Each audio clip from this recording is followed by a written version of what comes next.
La dernière fois, on avait parlé des jeux vidéo. Et aujourd'hui, on va parler de quelque chose qui touche encore plus de monde. Hein? Quelque chose qui touche plus de monde que les jeux vidéo, j'ai envie de dire les séries télé.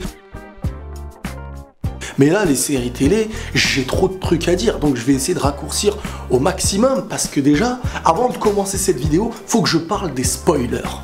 Les spoilers, les spoilers, tu les appelles comme tu veux. Ces gens-là, je crois qu'ils ont fait comme un pacte avec le diable, mais dans le domaine des séries télé, du loisir. Ils n'aiment pas la joie des autres. Et le pire, c'est pas qu'il y en a un, deux, tout le monde en connaît un dans son entourage. Un spoiler qui n'aime pas le plaisir des autres. Voilà, j'appellerais ça comme ça. Donc, premièrement, si vous connaissez tous quelqu'un de cet univers du spoil, n'hésitez pas à liker cette vidéo pour une association contre les spoilers.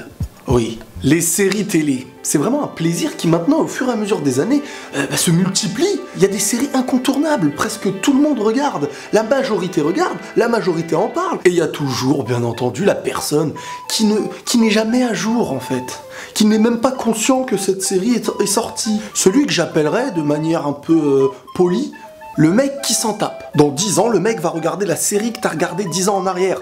Et lui, il va te saouler toutes les 5 secondes en te disant « Hey, c'est bien, c'est trop bien !» Personnellement, j'ai envie de dire, chacun avance avec son rythme. Petit à petit, l'oiseau fait son nid. Hein. Sauf que toi, c'est petit à petit, tu regardes une série. Netflix. Vous êtes arrivé, comme ça, tranquille, et vous avez imposé, on dirait, des séries en 10 épisodes.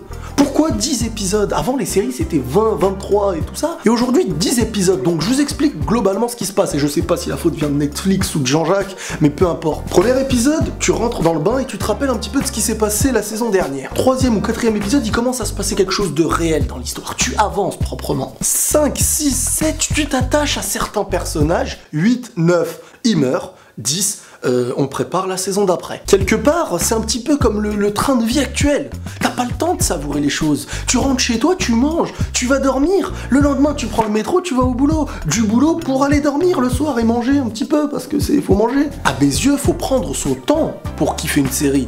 Et faut s'attacher à des personnages. Comme ça, quand tu vas nous les faire mourir, eh ben on va être choqué. Mais si on n'est plus choqué parce qu'on l'a vu 3 épisodes, ben y a plus cette attache. Le nombre d'épisodes est important, bon sang. Même si ton épisode dure 1 heure. Hein, Game of Thrones? Non mais franchement, si je dis ça, c'est parce que au fur et à mesure des années, on commence à diminuer les épisodes. Mais le pire, vous savez c'est quoi?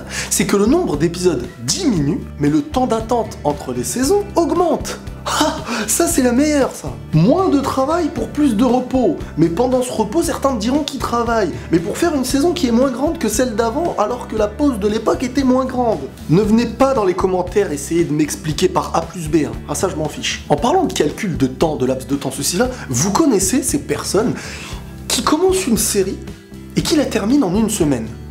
Ah, moi j'en ai dans mon entourage, j'en ai énormément. Moi je suis quelqu'un, par exemple, quand je regarde dans une période une série, 1, 2 épisodes par nuit, par soirée, peu importe. J'ai mis 3 ans à faire 3 saisons. En 1 semaine, ils te font 3 saisons. Et là, toi, t'en connais beaucoup des comme ça. C'est sûr. Peut-être que toi, t'es comme ça. Et j'ai envie de te dire, je me questionne sur ton cas, là. Toi, t'es comme Netflix, en fait. Tu vas vite. Tu te fais des choses trop rapidement, t'as pas le temps de savourer. Netflix, actuellement, te sort des séries de 10 épisodes et elles sortent d'un coup, comme ça. T'es chez toi, tranquille, on te ramène une cargaison.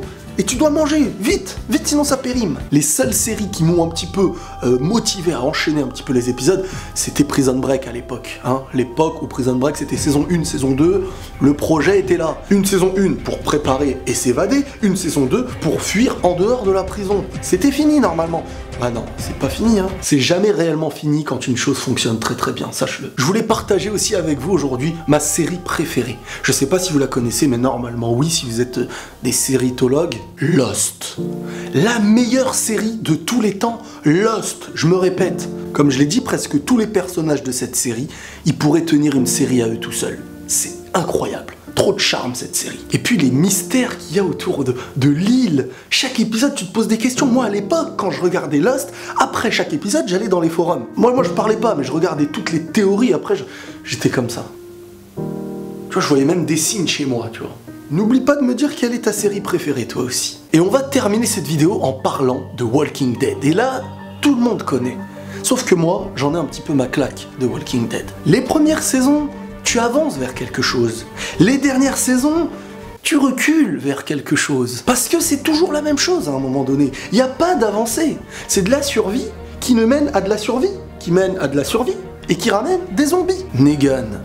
Au début c'est super, le mec et tout, il a soumis Rick et tout ça, hein, en parlant de Rick, regardez, Rick Grimes. Et à la fin de la saison, tu te dis ça y est, il va se passer le retournement qui mènera à une nouvelle saison vers une nouvelle avancée. Mais non, fin de saison, on relance la nouvelle saison pour recommencer la même chose avec le même méchant, la même avancée. J'ai envie de dire, vous moquez de nous les gars, et je suis poli, hein, parce qu'il y a des nourrissons qui regardent mes vidéos. Le concept de Walking Dead est bon, mais est-ce que c'est normal, et là peut-être que ça ne concerne que moi, qu'au bout de 6 saisons, 7 saisons, je ne retiens même pas les noms des persos principaux.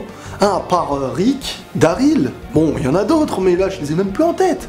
Je regarde 7 saisons d'une série sans me rappeler des noms. C'est qu'il y a un problème, c'est que ça manque de charisme, c'est que je sais pas, mais il me casse la tête. Voilà les amis, comme je vous ai dit, n'hésitez pas à liker cette vidéo. J'essaye maintenant le jeudi de programmer cette journée pour un podcast impro, comme j'avais pu faire pour les jeux vidéo et pour cette vidéo. Et chaque jeudi, normalement, ou peut-être retardé à vendredi pour des raisons quelconques, il y aura ce type de vidéo sur ma chaîne. N'hésitez pas dans les commentaires aussi de me donner un thème de podcast qui vous intéresserait et peut-être que je le ferai. Les amis, n'oubliez jamais de prendre soin de vous et la paix sur vous.